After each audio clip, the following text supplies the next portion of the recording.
Hey guys, coming at you with the next episode of the Starski and Hutch Ford Gran Torino build from Revell in 1/24th scale. Oh, sorry, 1/25th scale. This is just going to be a quick video to show you a little bit about how well made this kit is. This is the engine. Now, normally the engine and transmission are one piece, two halves put together to make the one assembly. But in this one, they really thought ahead when they made it.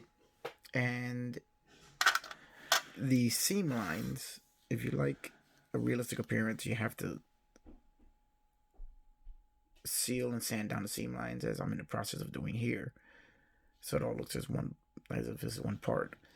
But the majority of the seam lines are all hidden underneath other components, such as the intake, the oil pan, which is a separate part, which covers the entire seam line there. And they gave you a separate transmission pan, which again covers the seam line traveling underneath the pan. So basically all you have to do is worry about sealing up and removing the seam lines on the tail shaft of the transmission, on the bell housing,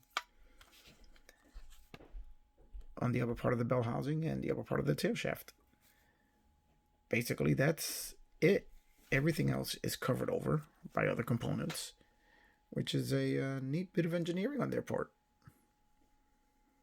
By making the oil pan a separate piece, which I have already glued in, and the trans pan a separate piece, it eliminates a lot of the work you'd have to do to clean up the engine components. Good on you, Revell.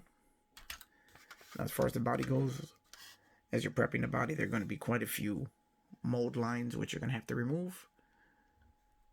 Not excessive. I've already started on this fender. Working on this fender now. You're just going to have to sand them down, smooth them out a little bit to remove them. Nothing horrible. The body itself is a pretty good representation of the Gran Torino. The engine compartment, after it's painted, you see it has a battery in it, an ignition coil, which looks like an ignition coil to me, which, if I'm looking at my reference material, is in the wrong place, so that I'm gonna have to do something about. The chassis itself snaps perfectly into the body. I've got a feeling that after you're all said and done and have it all assembled, you can just snap it right in and you won't even have to glue them together. It's just a perfect fit. One of the few models I've built that has such a smooth fit between the chassis and the body. The engine components go together very tightly. There's really no looseness, no ill-fitting parts so far.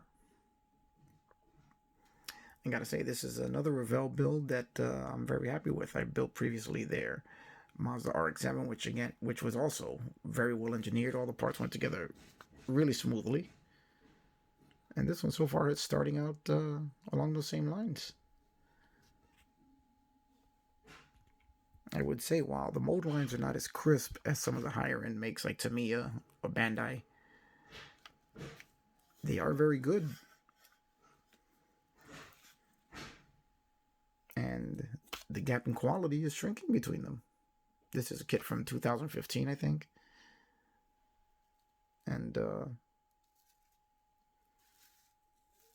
very nice. Looks like this is going to be a really fun build, and everything's going to go together pretty easily. All right. That's the latest update there. And we'll be back in the next episode.